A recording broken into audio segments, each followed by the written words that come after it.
Today, I am pleased to announce that AMD will invest approximately $400 million in India over the next 5 years. India के बारे में अब ये कहा जा रहा है कि सेमीकंडक्टर की एक सुपर पावर बनकर उभरने वाला है हमारा हमसाया मुल्क भारत।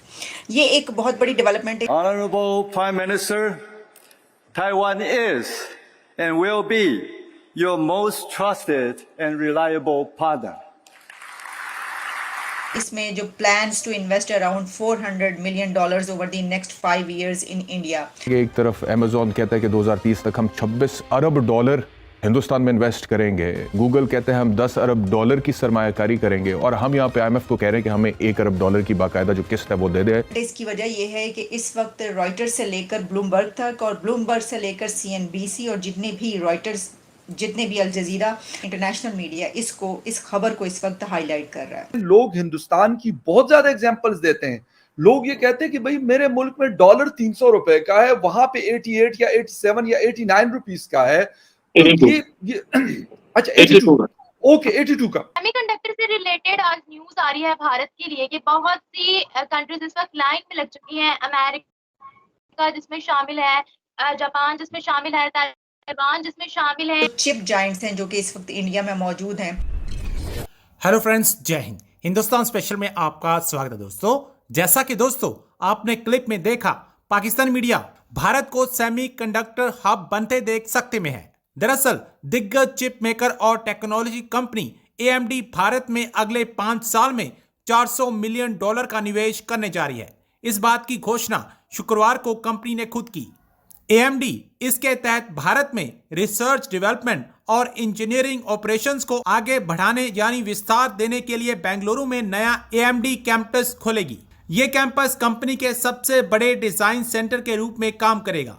खबर के मुताबिक AMD साल 2028 के आखिर तक लगभग 3000 नई इंजीनियरिंग रोल को शामिल करेगा। कंपनी ने इसके भी संकेत दिए हैं कि नया सेंटर इसी साल के आखिर तक खुल जाएगा।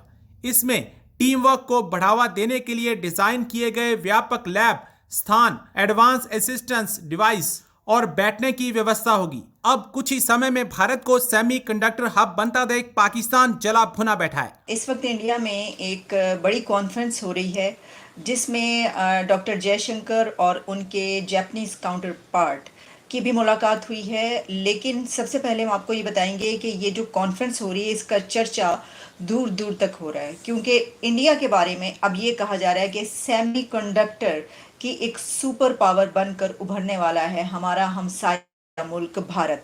ये एक बहुत बड़ी डेवलपमेंट है। इसकी वजह यह है कि इस वक्त रॉयटर्स से लेकर ब्लूमबर्ग तक और ब्लूमबर्ग से लेकर CNBC और जितने भी अल जजीरा जो भी हम जिससे खबर लेकर आपको बताते हैं इंटरनेशनल मीडिया इस खबर को इस वक्त हाईलाइट कर रहा है और पब्लिश हो रही है।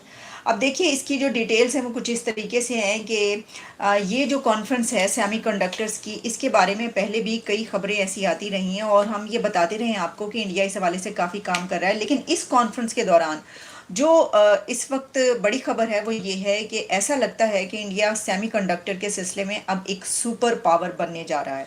अब देखिए एक बड़ी ताकत, दुनिया की 5th लार्जेस्ट इकोनॉमी इस वक्त वो है, 3rd लार्जेस्ट इकोनॉमी वो बनने जा रहा है। और उसके बाद यानी कि जिस तरीके से उनके प्राइम मिनिस्टर नरेंद्र मोदी साहब ने कहा कि मैं अपनी 3rd टर्म में अपने इस मुल्क को 3rd लार्जेस्ट इकोनॉमी बनाकर दिखाऊंगा, और उसके बाद फिर वो वाली डेट्स भी आ गई है जिसमें अमेरिका की जगह उन्होंने लेनी है। लेकिन इस सब पर तो हम बात करती हैं, लेकिन सेमीकंडक्टर के हवाले से मैं आपको ये बताती चलूँ कि कंप्यूटिंग से लेकर हेल्थ केयर और मिलिटेंसी यानी कि मिलिट्री और मिलिट्री सिस्टम्स, ट्रांसपोर्टेशन और क्लीन एनर्जी, इस सब में ये एक बहुत बेसिक फैक्टर होता है और बहुत की रोल प्ले करता है। और इस वक्त ख़ास तौर पर जो ग्लोबल सप्लाई चेन्स की बात की जा रही है उसमें अब जापान और इंडिया मिलकर ये सोच रहे हैं और ये प्लान बना रहे हैं कि इसके लिए कैसे इसको बेहतर बनाया जा सके।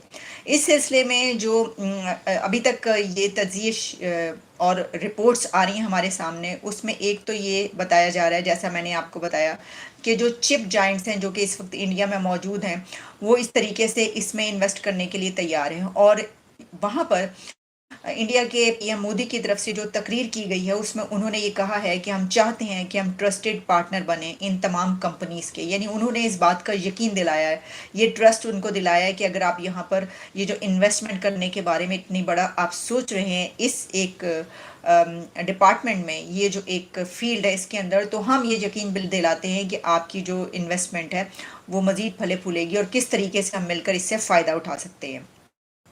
अब इसमें ये कहा जा रहा है, अगर आप इसके की पॉइंट्स देख लें, जैसे कि CNBC और मैंने आपको ये बताया कि कहाँ कहाँ पर ये पब्लिश हो रहा है, उसमें कहा गया है कि जो CEOs हैं माइक्रोन और इसके अलावा दूसरी जो बड़ी कंपनीज हैं उसके एग्जेक्टिव्स, सीनियर एग्जेक्टिव्स जो हैं वो इस वक्त इंडिया में मौजूद हैं और वो एक ये कॉन्फ्रेंस है इसके ऊपर भी वो स्टेज पर नज़र आए और इसमें एक मेजर सेमीकंडक्टर इवेंट में प्राइम मिनिस्टर नरेंद्र मोदी ने भी स्पीच की और उनको यकीन दिलाया इस बात का, एतमाद का, ट्रस्ट का।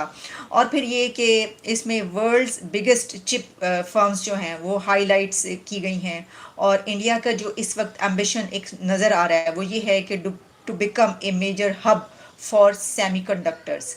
और इसमें US, ताइवान और साउथ कोरियन जो हैं वो भी आप जानते हैं कि इस सिलसिले में बड़े कंट्रीज़ कहे जाते हैं। तो उसी तरीके से अब इंडिया भी इसमें एक वही दर्जा या वही लेवल हासिल करने वाला है या इसके लिए वो कोशिशें कर रहा है। अब देखिए कि ये तो एक फील्ड है ना, इससे पहले भी जो बड़ी बड़ी ताकतें हैं, जो बड़े बड़े कंट्रीज़, हम आपको वो बता चुके हैं कि इसमें उन तमाम जगहों पर वो वाली एक जगह लेने के लिए इंडिया हर तरीके से अपनी कोशिशें जारी रखे हुए है। अच्छा, अब देखिए कि इसमें ये जो बात कही जा रही है कि इन्वेस्टमेंट की, तो इसमें जो plans to invest around $400 million over the next 5 years in India, ये बात कही जा रही है कुछ जो इसमें फर्म्स हैं उनकी तरफ से कही गई है।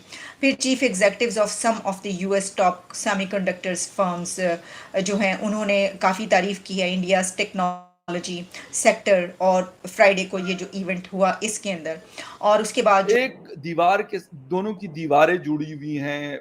47 में दो अलग हो गए, दो कंट्रीज बन गए, भारत बन गया, पाकिस्तान बन गया और हम मतलब कहीं और निकल गए, वो लोग कहीं और चले गए। आज वो टॉप 5 में है, कल को टॉप 3 में आ जाएंगे।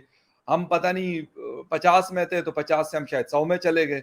तो ये वाली बात जरूर हो रही है रोहित जी, ऐसा नहीं है कि इसके ऊपर डिस्कशन नहीं होती। लोग बड़ा सीरियसली इसके ऊपर बात करते हैं। लोग बांग्लादेश की एग्जांपल देते हैं, लोग हिंदुस्तान की बहुत ज्यादा एग्जांपल्स देते हैं। लोग ये कहते हैं कि भाई मेरे मुल्क में डॉलर 300 रुपए का है, वहां पे 88 या 87 या 89 रुपीस का है। तो ये अच्छा 82 ओके 82 का, ठीक।